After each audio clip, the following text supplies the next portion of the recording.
Bagaimana cara kita bisa menghadapi suatu masalah yang berat? Masalah itu datang bertubi-tubi, silih berganti, dan masalahnya selalu tidak ringan.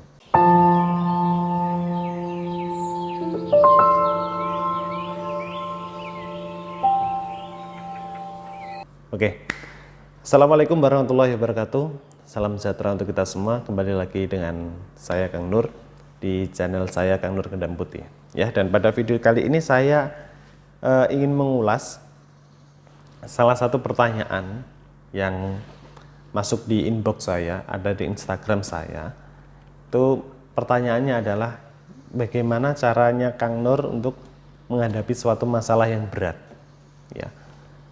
Ya tinggal dihadapi gitu ya. Tinggal dihadapi saja. Suatu masalah kita anggap berat atau ringan itu adalah dari diri kita sendiri. Kalau kita menganggapnya masalah itu berat, berarti diri kita lemah gitu ya. Tapi kalau kita menganggap seberat apapun suatu masalah itu adalah masalah yang ringan, berarti diri kita kuat gitu ya. Pertimbangannya di situ dulu. Nah, kemudian adalah masalah berat atau ringan itu sebenarnya sama, tergantung diri kita berani menghadapi atau tidak. Kalau kita tidak berani menghadapi, berarti diri kita lemah, berarti masalahnya berat untuk kita gitu. Tapi kalau diri kita berani menghadapi, seberat apapun masalah itu pasti terasa sangat ringan gitu. Dan semua orang pastinya memiliki masalah ya, baik masalah yang berat, masalah yang ringan, pasti semuanya mengalami ya, tergantung bagaimana cara kita menghadapinya ya. Tapi gini Kang Nur, ada masalah itu yang membuat pikiran saya selalu tidak tenang ya, pikiran saya selalu berat, fisik bahkan tubuh saya melemah, kesehatan saya sangat berkurang ya, karena masalah seperti ini Kang Nur ya. Ada juga yang seperti itu, ada yang mengalami masalah itu sampai dia lupa dirinya ya, dia lupa menjaga kesehatan, dia lupa makan, dan lupa melakukan segala hal yang seharusnya dia lakukan ya, karena pikiran masalah ini tadi. Dia itu seperti terbayang-bayang sebuah batu yang besar yang nanti siap suatu saat itu menimpa gitu ya. Yang ada di pikiran orang seperti itu, ada yang juga yang seperti itu. Nah, caranya gimana supaya diri kita itu bisa tenang, bisa damai, bisa lancar menghadapi suatu masalah ya? Cara dari Kang Nur seperti ini. Yang pertama itu biasanya saya melakukan meditasi ya. Meditasi itu begini, kita menenangkan diri kita, menenangkan jiwa, menenangkan fisik, menenangkan pikiran kita, supaya diri kita itu bisa tenang, bisa damai, dan bisa ya, kalau anak muda bilangnya itu slow ya. Kalau kita melakukan meditasi itu artinya kita menenangkan seluruh energi yang ada di diri kita. Energi negatif kita hilangkan, kita turunkan, kita tingkatkan yang positif. Jadi diri kita nanti memiliki tingkat kepercayaan yang lebih gitu. Manfaat meditasi seperti itu. Diri kita menjadi lebih tenang, kemudian kita memiliki tingkat kepercayaan diri yang kuat. Ya, meditasi tidak hanya menenangkan diri, tapi kita melepaskan seluruh beban. Ya, seluruh beban kita lepaskan, walaupun itu hanya sebuah angan-angan saja, tapi diri kita nanti pasti ada dampak positifnya gitu. Itu yang pertama.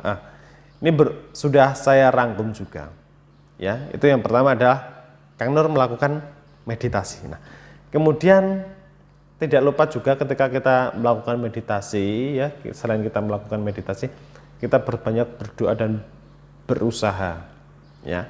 Kita boleh saja kita berdoa saja. Ya Allah, mudah-mudahan seluruh masalah saya bisa cepat selesai, cepat Engkau gantikan dengan hal-hal yang membuat diri saya lebih bersemangat dan membuat diri saya lebih positif. Nah, misalkan seperti itu, kita memohon kepada Gusti Allah, kita berdoa.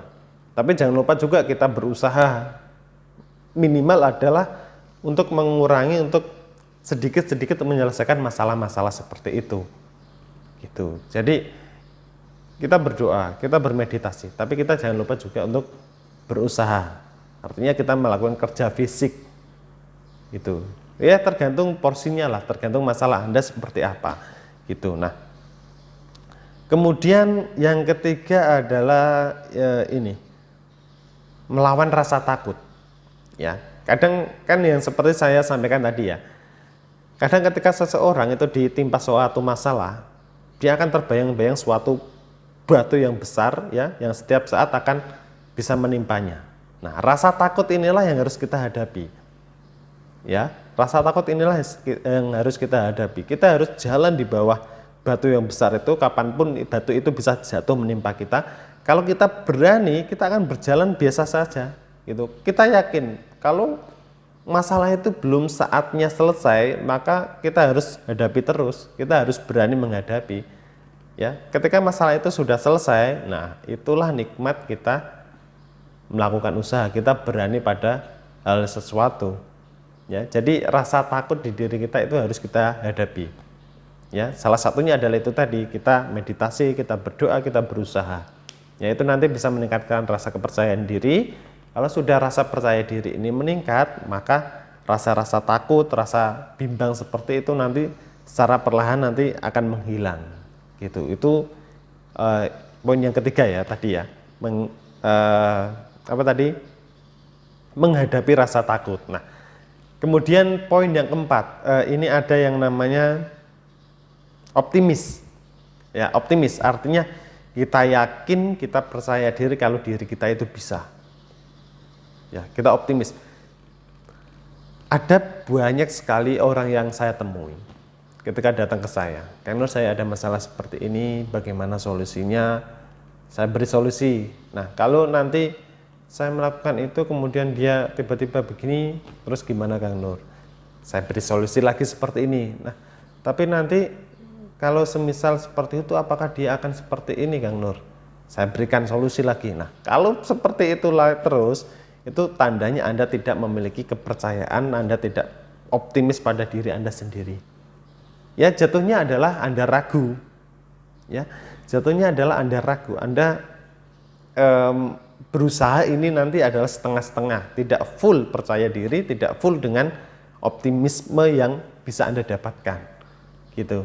Jadi cara paling utama adalah optimis dan yakin kalau Anda itu bisa. Gitu.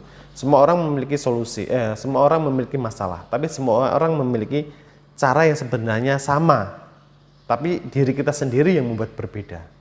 Gitu ya. Jadi cara dari saya tadi seperti itu. Yang pertama adalah meditasi, ya. Kedua adalah berdoa dan berusaha.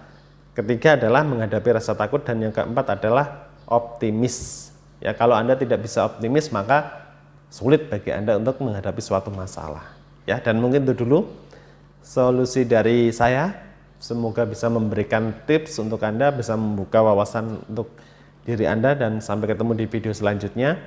Wassalamualaikum warahmatullahi wabarakatuh.